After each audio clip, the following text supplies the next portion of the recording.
How are you guys? How are you? Suzie Yule Diadem here. I'm glad and I'm grateful that we are here. I'm there, you're there, and I'm here. We are able to interact. And the Lord is good. He has given us another opportunity and a moment to interact, to share. We said this channel is all about positivity, living positive regardless. Doesn't matter the point at which you are in life, but we rock it positive. Today I came with a guest. As you can see, I have one beautiful young lady here, and I want to give her a chance also to impact my viewers and my subscribers. I want to give her an opportunity to impact your life positively. Our guest here has a story. We want to talk about grief. And sometimes in life, there are things that we do not expect, but they come in lives. We don't want to have them, but life do happen and things do happen. So maybe you are there, my viewer, and maybe you have lost a loved one. And especially to the young people, you can lose your parent or your guardians or whoever is near to you at the least time that you expected and when you need them most. And now maybe you are like, how do I face life? Do I have a life? Do I have a future, or my life has come to an end? Felicitas happened, well, I've already mentioned the name of my guest. She's Felista. She has happened to have gone through a time, such a time of grief, and she have overcome, because today she's a smiling lady. So I want her to give, she have agreed to share with us her story. Thank you for agreeing to share your story with us. Welcome. And I believe even as you share to people, they are going to listen to you, and someone out there will get to realize, wow, so there is tomorrow. And you will realize that whatever you are going through, it's not a very unique thing that has come to you alone. It's something that has happened to other people, and they have come out of that. So first of all, I want her to introduce herself. Tell us your name. I've already said one of your name, but I wish you can tell us who you are and let us know you. Karibu to Suzie Diadem channel. Thank you, Suzie. Thank you for having me here. I'm privileged. It's an honor. My name is Felicitas Duta Masharia, a born-again Christian. I'm a wife and I'm a mother of 2 babies. Wow. Yes. Okay. Are you a stay-at-home mom, or what do you do for a living, maybe? Okay, I can start by saying I'm a teacher professionally, but currently I'm not teaching. I'm working in a financial institution, hoping to join teaching soon. Yes. That is so nice. Thank you, Felicitas, for that. Now at least we know that despite the things that you went through in your childhood, you achieved something, and you're proud that you have a profession. And even before you get to your profession, you're already doing something productive in your life. Beautiful that you already have a family. I'm happy to hear that. It's a good thing in the society. Sure. Now, I would want us to just go right into it and start. Maybe you start your story. Maybe you could start by telling us how you grew, rather maybe how you came to this world, where you came to this world from, how you grew up. Just give us a brief history of yourself growing up. Okay. I was born like 3 decades ago. Wow. And more than 3 decades ago. So, and I was born in a family of 4. We have 3 sisters, 1 brother. I'm the second born. I was born in Kiambu County, Limuru, specifically in a village called Ndeia. Ndeia. Yes, it's a Maasai name. So yeah, Ndeia is we are very close to the Maasais. Okay. Yeah, so we are separated by just hills. So the other side it's us, the other one the Maasais. So I was born in Ndeia. That's where my childhood, the biggest part of my childhood was, and I was born by a lady. I won't mention her name, but and a gentleman, though I never met him. I'll tell you later what happened. But I was born in a normal family setup until at the age of 3, where I lost my dad. So basically, I can only tell you about my experience, my childhood with my mom, and later with my grandmother, because that is there's a point at where my grandmother comes in my life, and she's the one who brought me up the biggest part of my life. Yes. Wow. Okay. Now, I would like us to just go right into it, and maybe you tell us at what point you lost your dad, and did it change your life, the way you are living? How was it like? Was it the normal way of going on with life? Okay, I lost my dad when I was 3 years old. Okay. And when Was young, huh? yeah, I was very young. Actually, I didn't know what was happening. And then when I lost my dad, my family from the dad's side, they rejected us, and they threw my mom away. Actually, they sent him away. They took everything that belonged to dad right after the burial. And they threw my mom out of the house that we were living in with my dad. So, a very confused young lady with very little children. My elder sister was 5 years. My younger sister, I was 3 years. My younger sister was 1. Because my brother was born later. So when my dad was died, they were both rejected by the family, and mom had to figure out how she's going to raise us. Now she's alone. She was very young. She was only 36 years old. So she really needed to figure out quickly how she is going to survive. And the best thing she thought of was to take us back to her mother's place. That is where now my grandmother comes in. Because I was 3, I was taken to we were taken, all of us, we were taken to my grandmother's place. And that's where we grew up. My mom went back to Nairobi. I forgot to tell you that I was born in Nairobi, actually. But now at the age of 3, we had to go back to Ushago because of the death of my dad. Rejection. Yeah, the rejection and all that. So my mom thought it was only good for us to grow up with her mom, as she figures out how now she's going to go on with life. So she never dumped us there. She went back to Nairobi, set up a business, and she would come every Sunday to check on us. Okay. Every Sunday she comes, then goes back in the evening. So that is how my life was. Yes. Okay. Wow. My viewer, it is so unfortunate that sometimes people will face rejection at the time they need people close, because I can imagine that's the time your mom needed that family. Sure. Looking at a child of 1 year and another one 3 years and 5, really this was a young lady who needed support. Yeah. All in all, it happened. So how did your grandma receive you? Was she in a position now to have all of you as young as you are? And how was it growing up with your grandma? Wow, my grandma was the best woman I ever met. She welcomed us warmly, and we grew up very comfortably. And we never had anything to complain about, because remember, my mom would go back. We'd come on Sunday, bring us everything that we needed, and then go back. So we were always looking forward to every Sunday. Yeah, but my grandmother fitted so well in my mom's shoes, and maybe in my dad's shoes, and she brought us up with so much love. Actually, my cousins, my mom's sisters' children really complained, because they thought our grandmother loved us more than them. You see, but you see, we don't have our mom around, so she needed to go that extra mile to make us very comfortable. For them, they were with their parents, you see, so she really needed to show us a little bit of more love than the others, and it was natural, it was normal. I would do the same if I was in her situation, in her shoes back then. So she really brought us so well, took us to school, and played that role very well. Yes. So she was really able to fit in as a dad and as a mom, eh? Actually, yeah. Not as much as a mom, because your mom was still coming. But she really fitted in those shoes. Okay. And we never even realized that mom was not close, because by the time 1 week is over, by the time you see 7 days, you don't even realize. Yeah, because you're not being mistreated, you're eating, you're going to school, so you are only just looking forward to see mom on Sunday. Okay. Yes.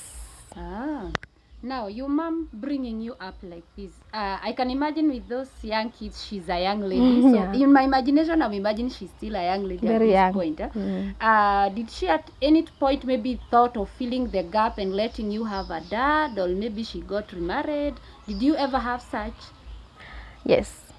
Okay. I would say fortunately or unfortunately, we were introduced to a stepdad. Okay.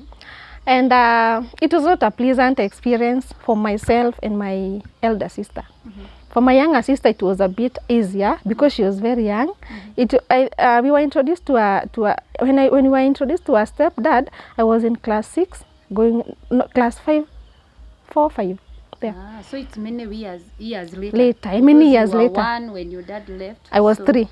You are 3. Yes. So now you've really advanced. Yeah. Because in class 6, I'm imagining you're around 10. Yeah. So it's many Actually, I years was later. 10. Yeah, many years later.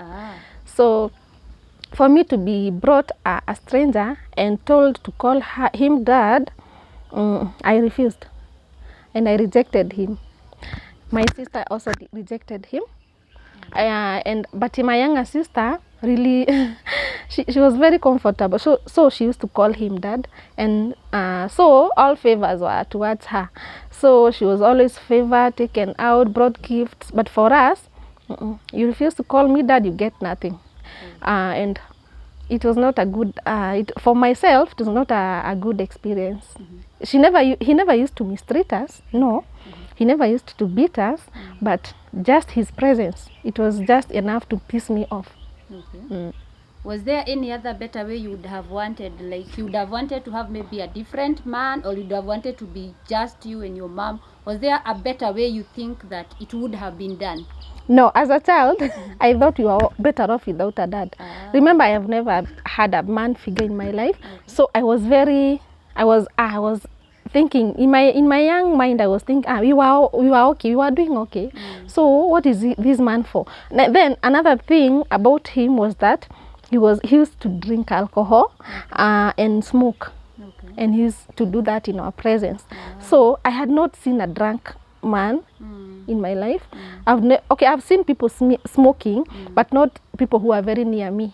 You see, so he was not welcome in my in my life.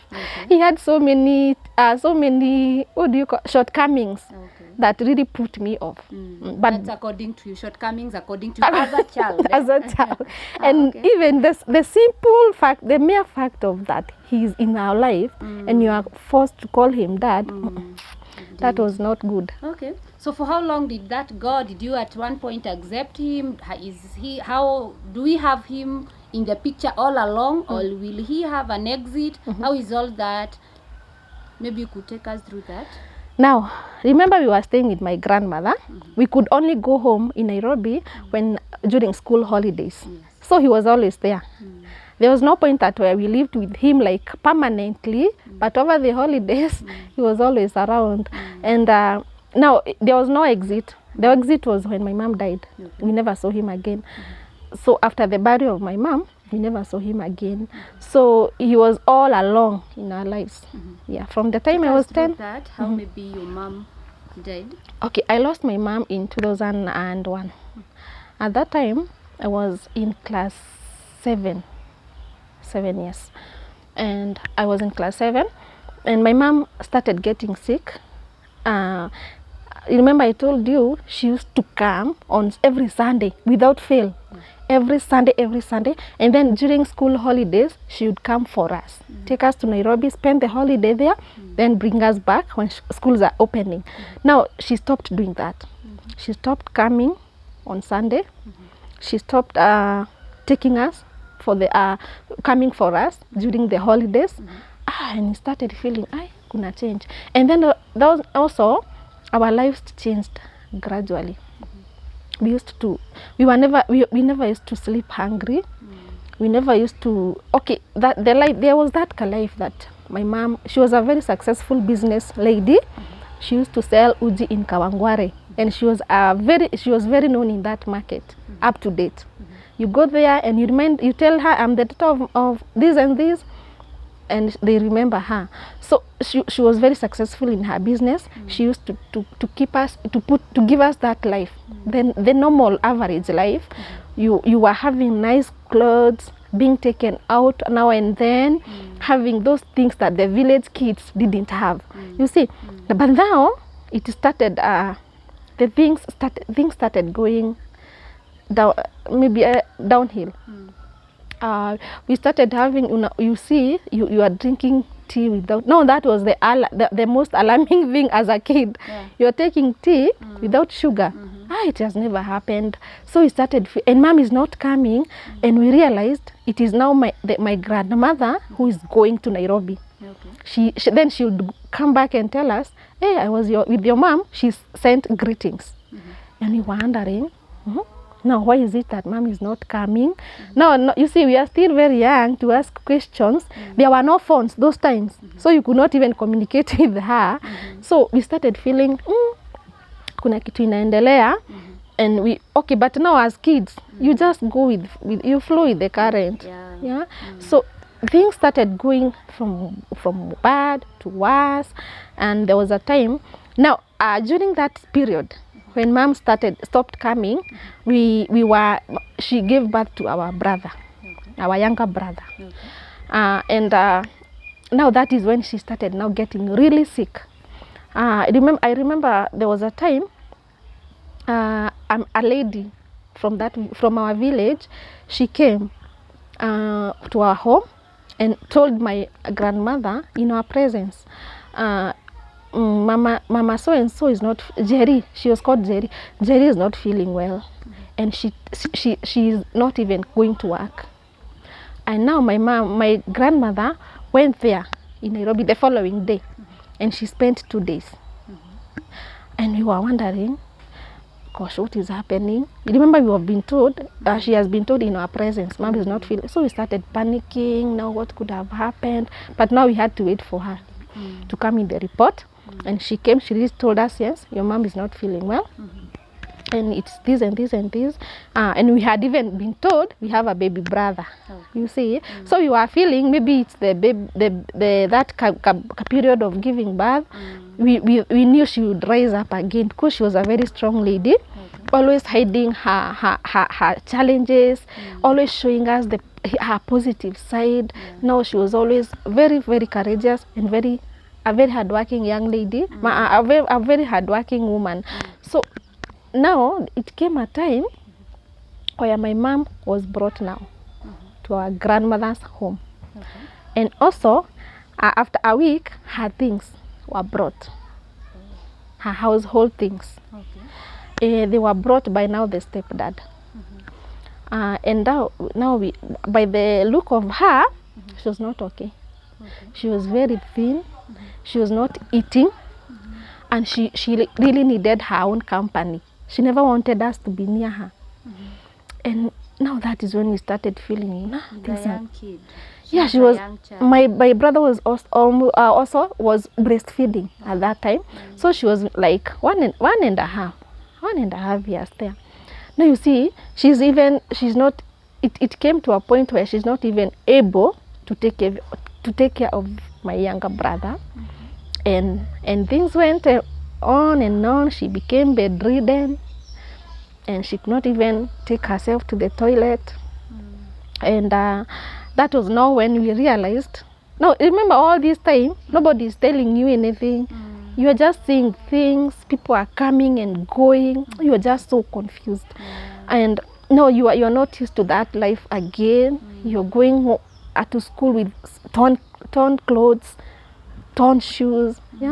So it was such a very drastic change in lives, eh? And now we started getting so confused and worried. Now at that time, the stepdad would come and go, and we would even see him. There was a time he cried. He had come to visit my mom. They were seated just outside, and unfortunately we found him crying, holding my mom's hand, and we personally was shocked. Okay, why is this man crying? What is wrong with mom? And I got so confused. Now it went on and on, but finally, after being bedridden for a very long time, she stopped talking. We were even barred from entering her room now.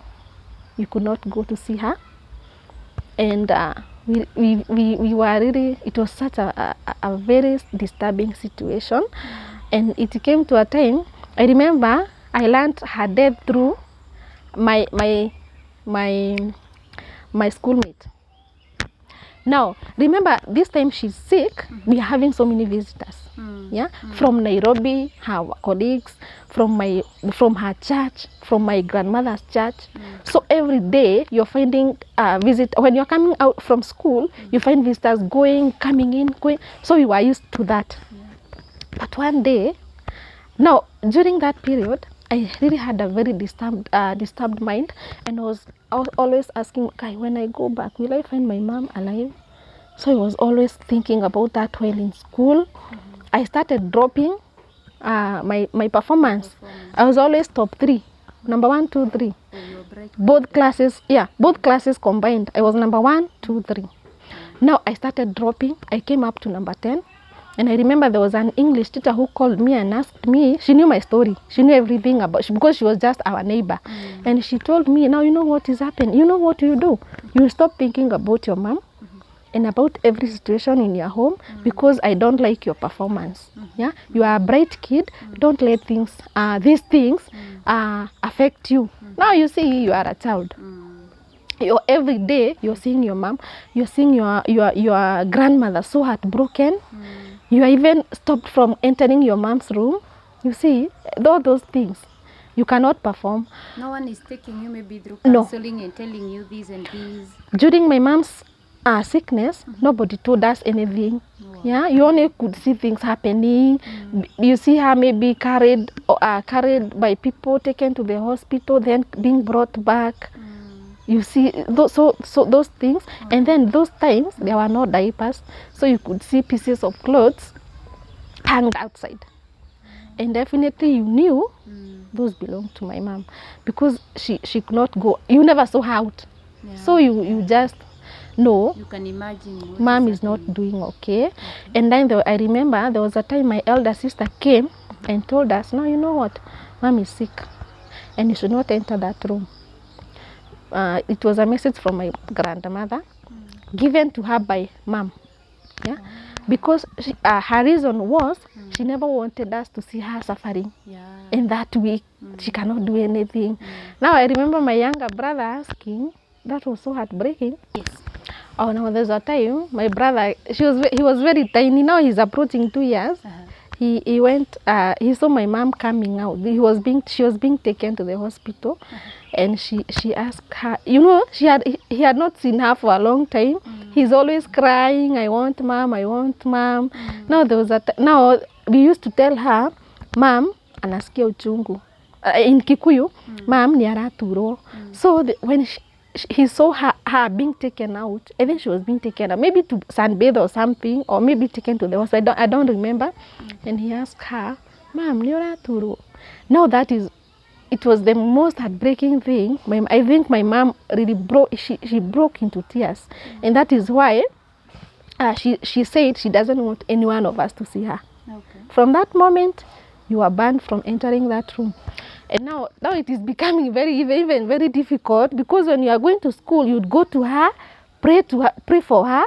Now you see, but now you've been told you cannot see her. Now now her situation went on worsening, and then in 2001, that's when we lost her. Now I was telling you how I learned through her death. I was coming from school. Now, just a few meters from my home, I saw people coming in, going out, and there were a lot of people around our gate. And but for me, I never panicked because I was used to that. Yeah? Seeing people going in, coming out. So, but before even we went to our gate, just before we reached our gate, there was a girl. She was my age. She was my younger sister's age mate. She told us, "Mami wanyu akuire." Now that was so. But I'm sorry for that.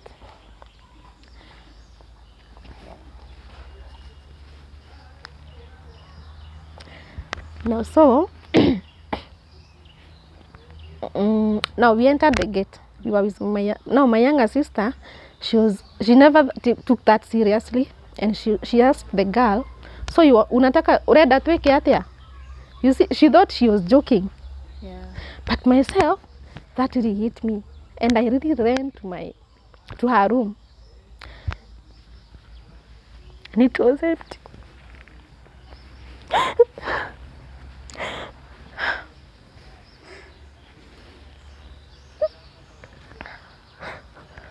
Her bed was empty, and that's the point I realized that it was true. My aunt came, her sister, and she confirmed the news to us. She called all of us. She told us it was so.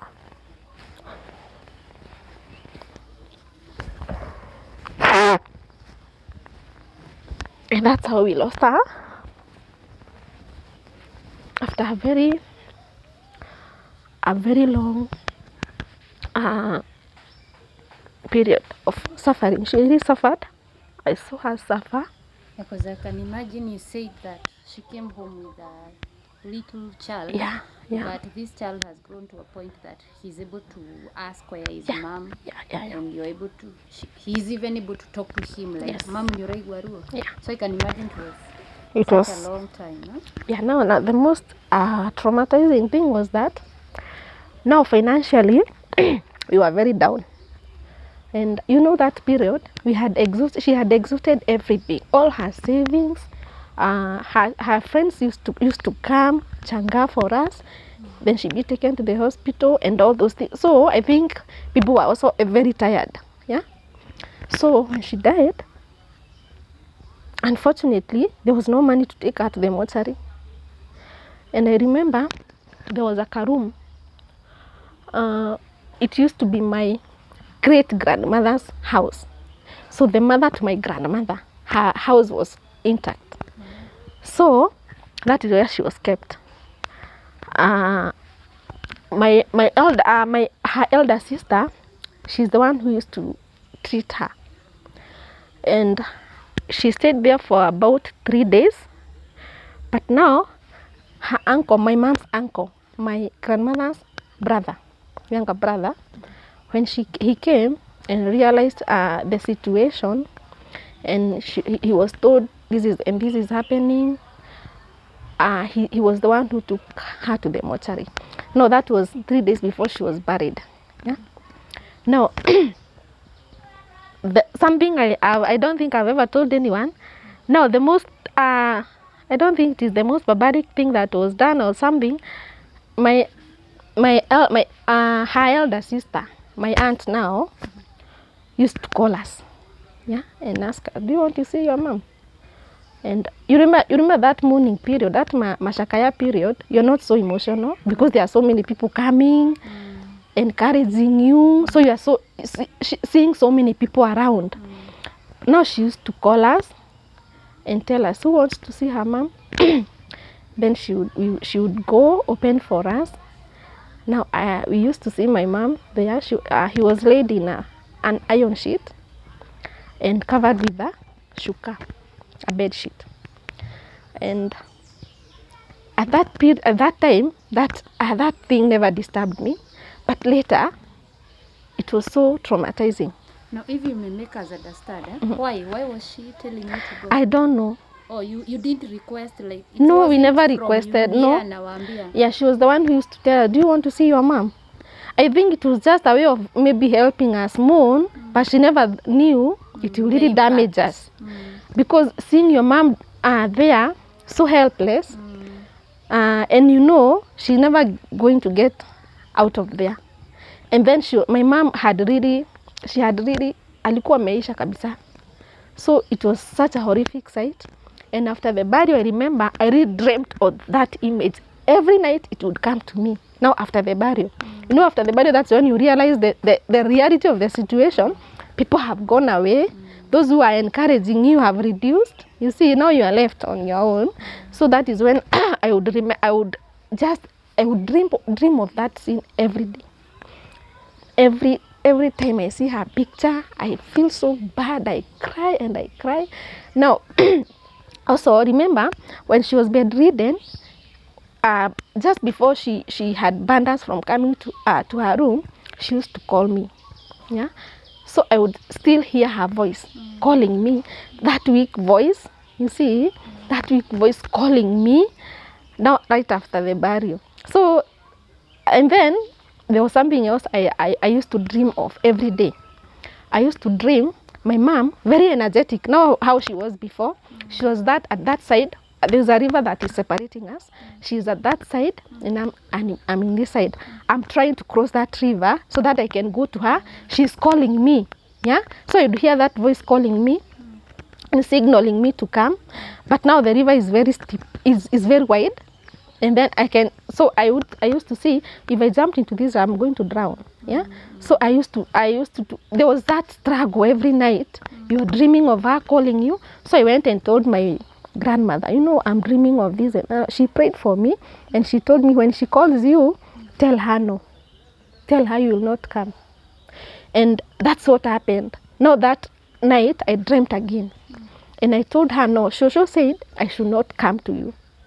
Yeah, and now I saw her so disappointed, and she just that I think that dream now disappeared. Okay. Now I'm still gaining. We are still more at that period of accepting the reality and all that, and now life started. My younger brother was now 2 years. Okay. Yes. Wow. He's left young, no? Yeah. Wow. How will you cope? How is now life after that? Did you maybe go through counseling? Someone to take you through that death has happened, this and this? Did you get any? How did you come to have a closure with the whole thing? I don't think I really had the closure. The only thing I did was my grandmother used to pray for us a lot, and she used to talk to us. And one thing she used to tell us was, you know what, your mom is not coming back. And the sooner you accept that reality, the better for you. She's not coming back, and so you should live life remembering that every day she's not coming back. So my grandmother really helped us, because even after the departure of my mom, she never mistreated us. Okay. She was so nice to us. She used to take care of us just the same way she did when my mom was there. But now life changed totally. You are used to having like literally everything. Now it is a struggle. At those times, I remember, I think school fees, there was no free education those times. So our grandmother really struggled. And it came to a point where she requested for harambe for us. And that is how I managed to finish primary school. Okay. Now, there was something that really affected me. Now remember, in school you are used to that life, you see, but now you are given another name, orphan. No, up to date, I hate that name, because every time there were so many people who are willing to help, so many groups, so many charity programs. So you see, you are paraded at, we used to call it the assembly. The school assembly, your names are called out, all those orphans. You should, you have, I think, some people will come to your home. You see that, that scenario really pissed me off. And most of the times I never went. You know, when they are calling your name, you should step out and go to where teachers are.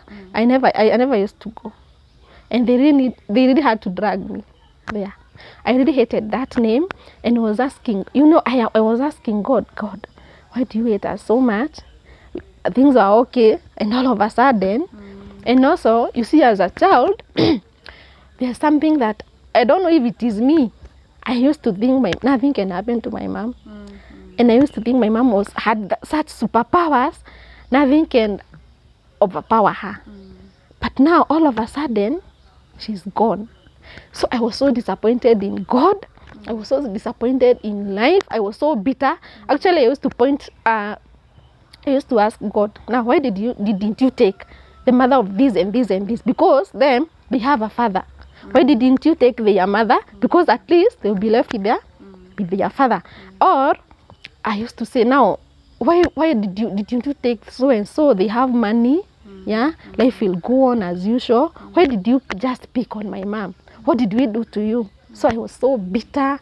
My mind became so disturbed. I was always to myself. I became withdrawn. Yeah, I never wanted company. Because apart from being paid for school fees, there's no one who is helping you go through the grieving moment. I don't think so. I don't remember. At that time, it's only my grandmother's church. Yeah, they used to embrace us so well, and also the immediate neighbors. I can say they really did a lot. Okay. And I had one teacher, my English teacher, in school.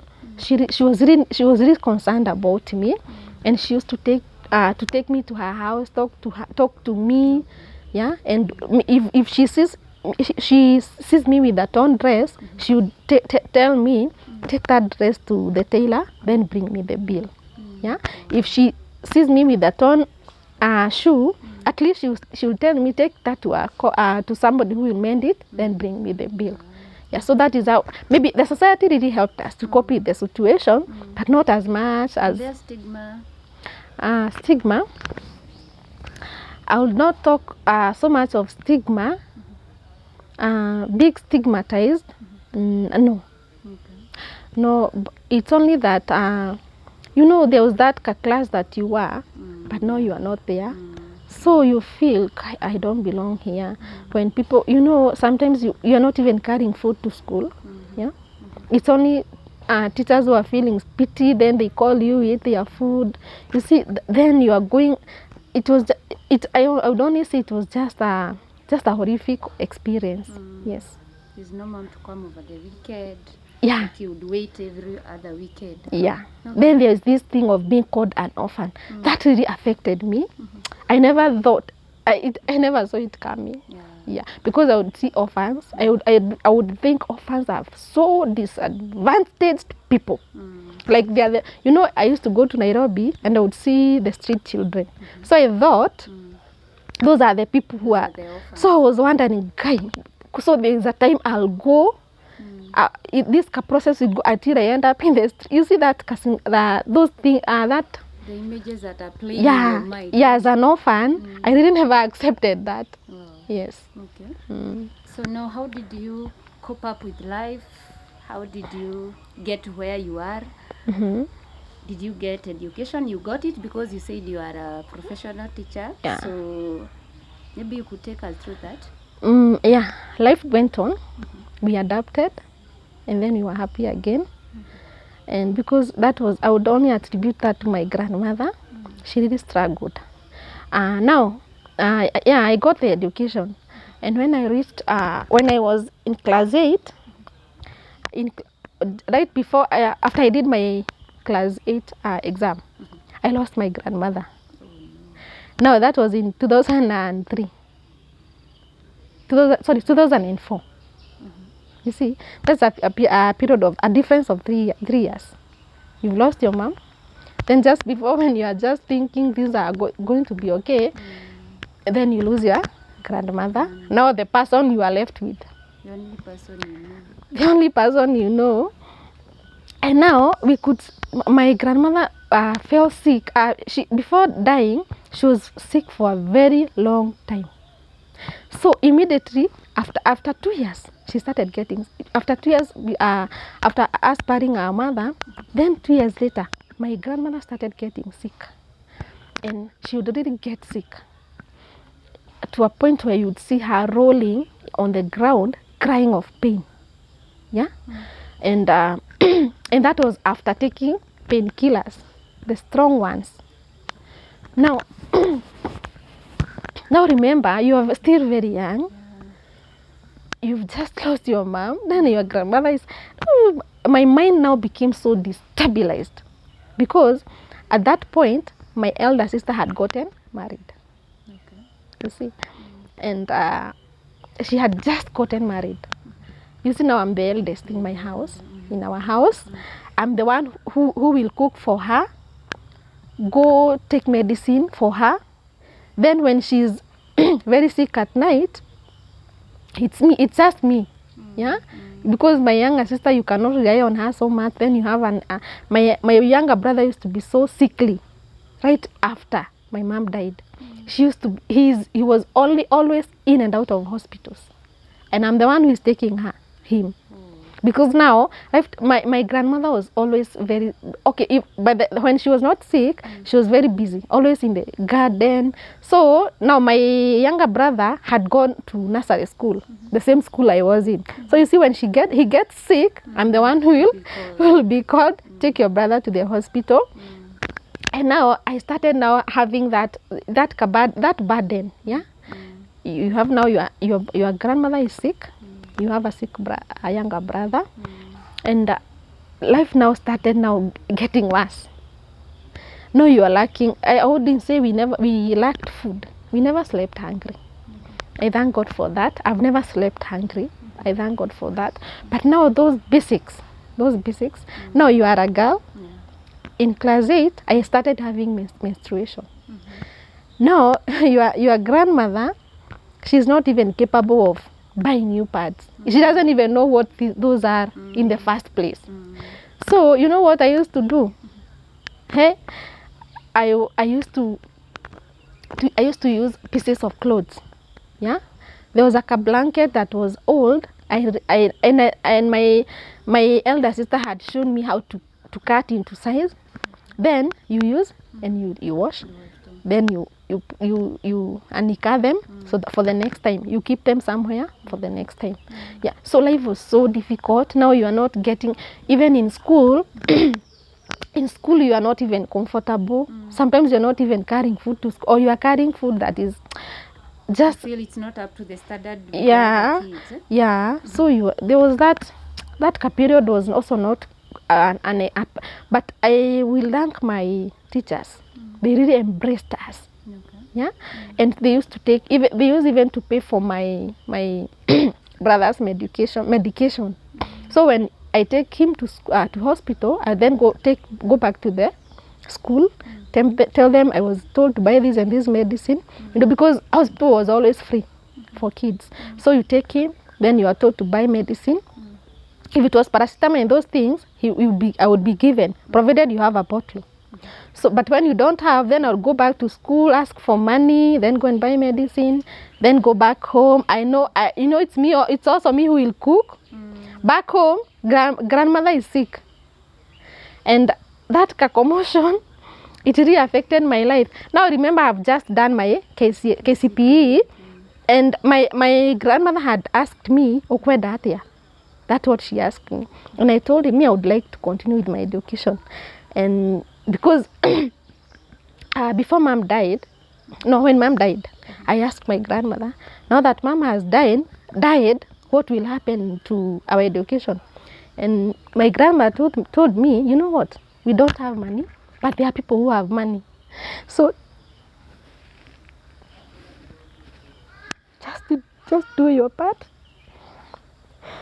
get good grades, and you will see. If you want to continue with education, you will. So I really worked hard, and I got the marks. But now my grandma is sick.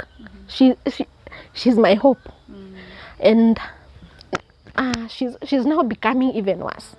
Now when the results came and I was called, I got a letter to the school I was admitted, or the school I had chosen. Now there was no money, there was no plan for me to go to secondary. So my grandmother told me, you know what, I think you can repeat class 8. If you repeat, nitakuwa nimepona, then uko mbele, God will make a way. So that's what I did. I went back to class 8. Now remember, my grandmother is still sick, and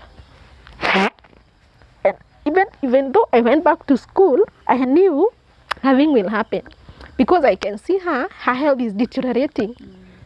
But now, because she had told me that, nikashikilia tu hiyo maneno yake. I went back to school, Unfortunately, now before now the results came out.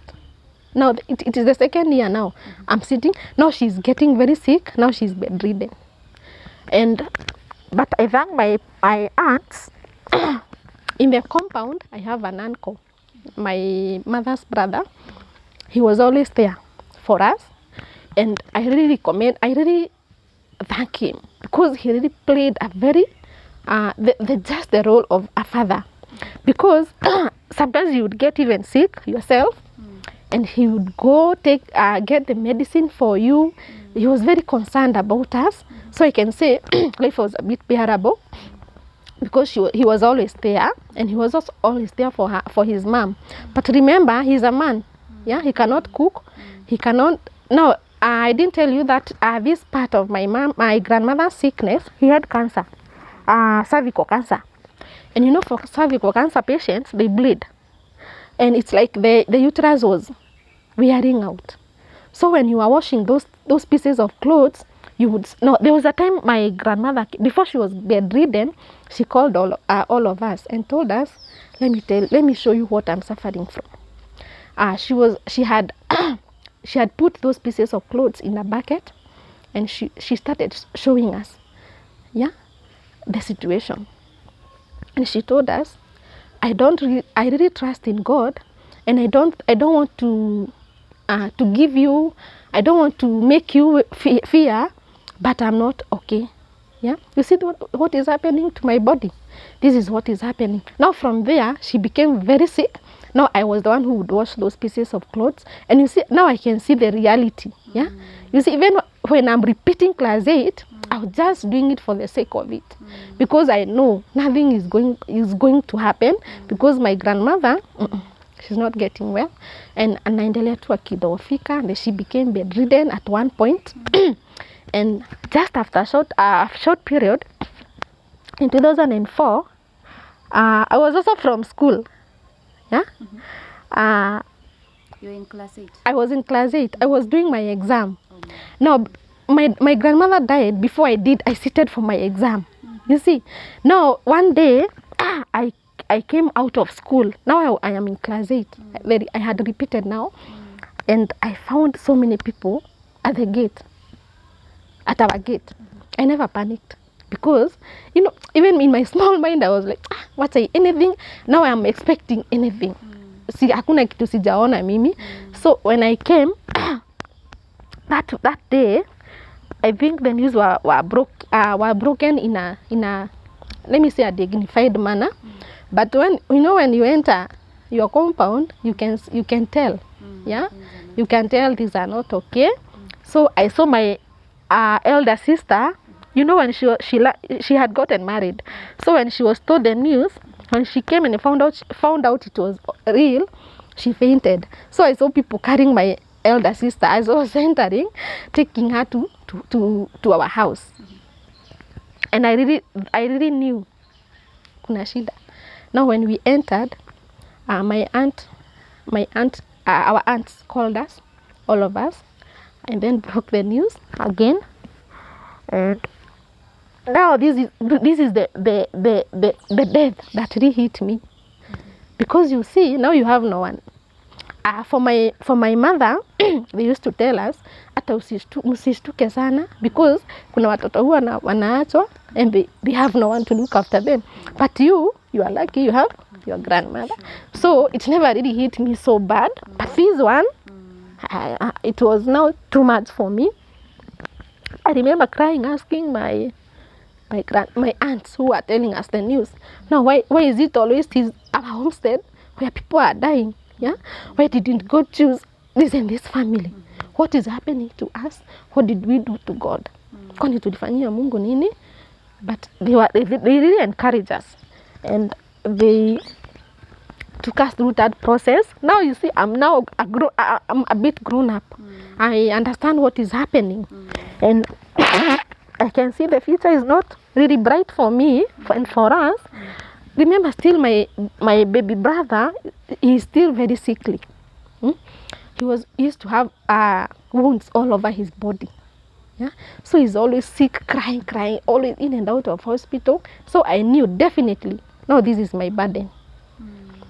I knew this is my burden, and it really hit me. That death really hit me, and I took a very long time to recover, because I remember, now you see, now exams came out. I had really passed very well, and when I went to pick my results, the head teacher asked me, what do you want? The head teacher, she was a lady.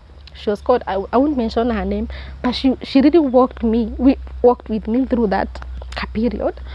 And she asked me, what do you want? I told her, I want to continue with my education, but now, because Shushu is not there, I don't know what will happen. And she told me just the same words that my grandmother had told me. You know what? It is your family that doesn't have money, but there are people who have money, and there are people who are willing to help you. So that's where my journey started now, my education journey. She asked me, what do you want? I said, I want to go back to school. I want to continue with my education. Are you ready? Are you serious? You want to go to school? I told her yes.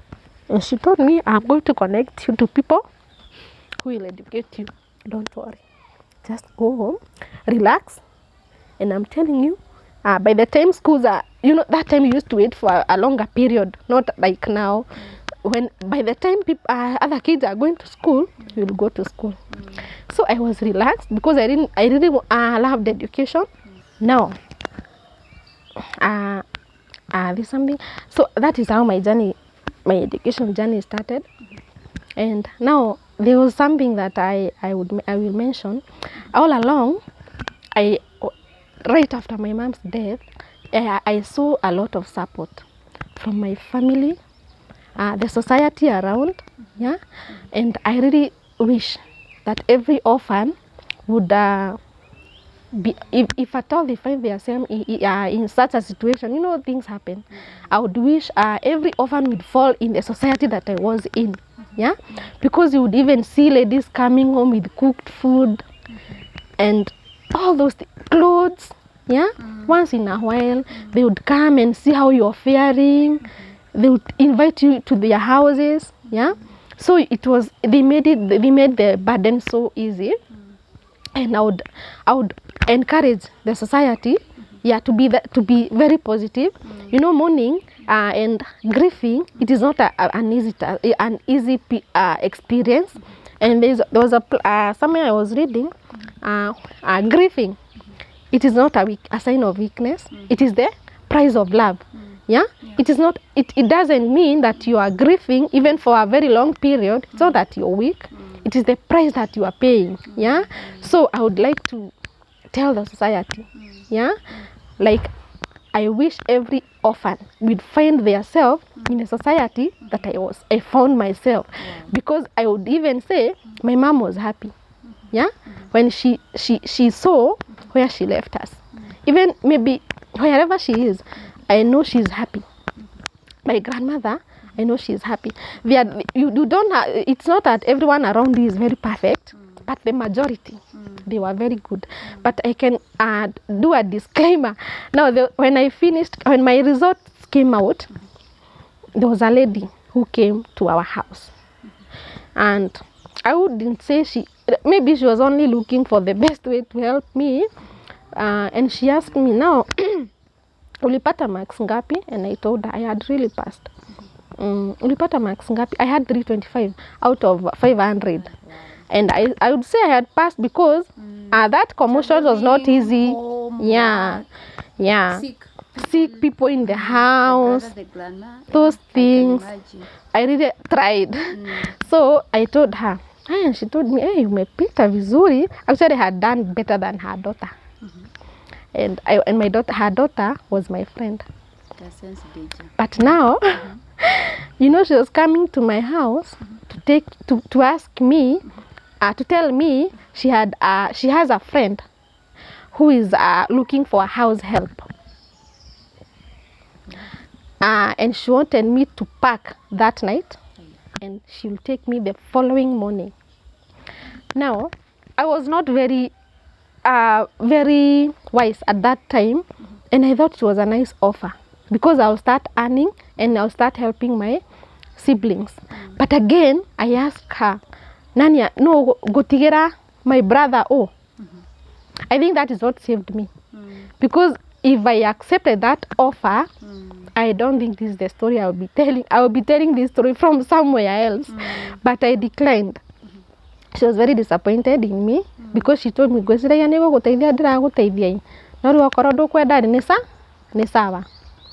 yeah, you see. So I'm saying I found myself in a very society of caring people, but you'll never find people, you'll never find perfect people. So that was my experience. The only experience I can say, it really did. I didn't like, because I won't, and I may not talk about so much about that lady, but now I declined the offer.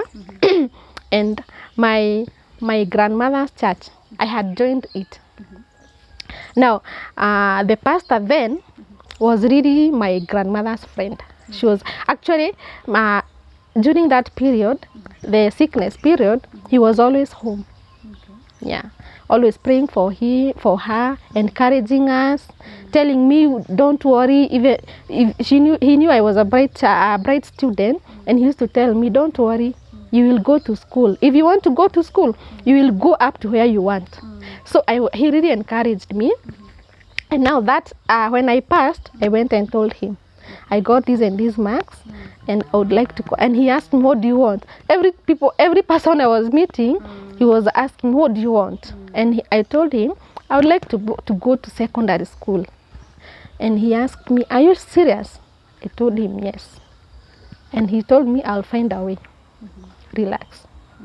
And that is how my journey started, my education journey.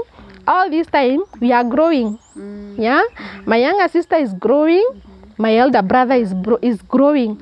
Now he had gone, I think, to class 1, I think. Now by the time I was leaving him, because now after he found me a sponsor, that pastor. May God bless him so much. I will not really mention his name, but he has a place in my heart. Yeah, I cannot maybe have so much to say or to do for him, but God will reward, and I know he has rewarded him. And he found me a sponsor, and I got somebody, a family, a well-wisher, who volunteered to take me as their own child, then educate me. So I had to move from my home, leave my siblings behind, the ones I was asking, but now this is a better offer. You see, years back, I'll go back with something. So I left them. Now, I left them in the hands of my uncle, because there was no option, and they really suffered. Because now, my younger sister is not really grown up, but they had now to fend for themselves. They had to know she had to know what our brother will wear next to school, you see. Now, that's how I got my sponsorship to secondary school. I went up to secondary school, living with the family. They took me as their child. They treated me as their child. And then I passed my examination, my secondary school examination. I proceeded to university. Then I took that course of teaching. They also sponsored that, taking me as their child. And I really thank them from the bottom of my heart.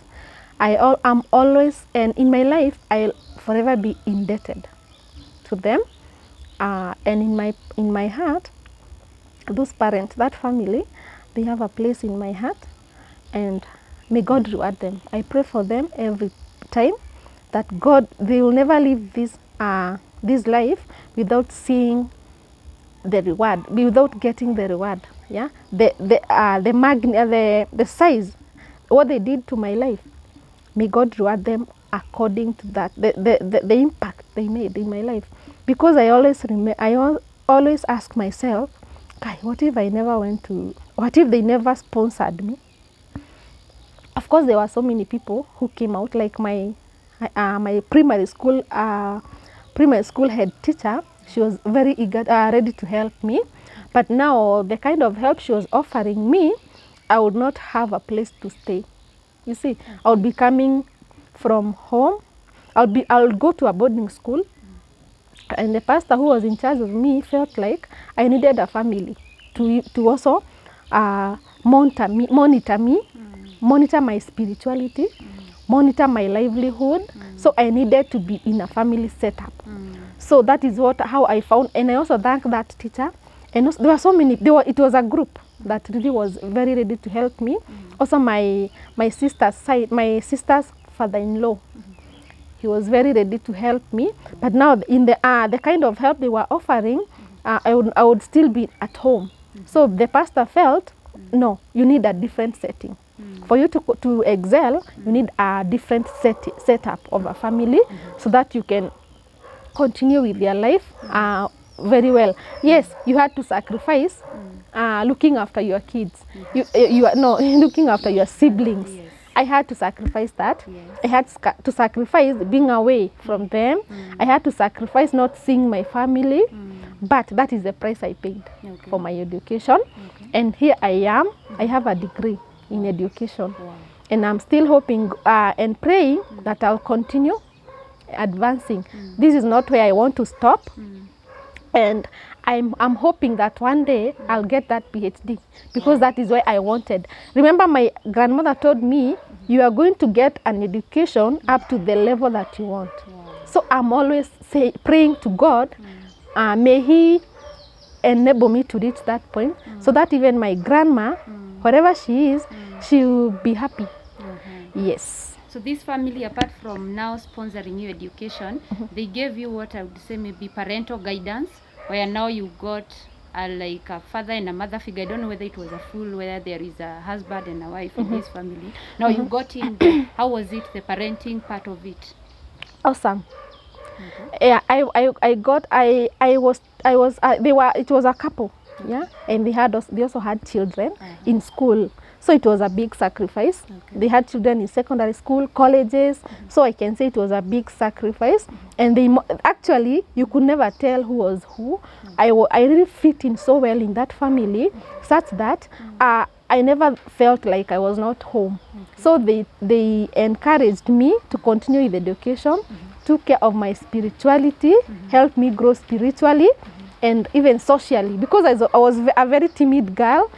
So emotionally disturbed. I used to cry to cry at the slightest provocation. So if you provoke me, the slightest, I would go and cry and tell God, you don't love me. So and so is me. So and so is mistreating me because of this. But little did I know, I was emotionally disturbed.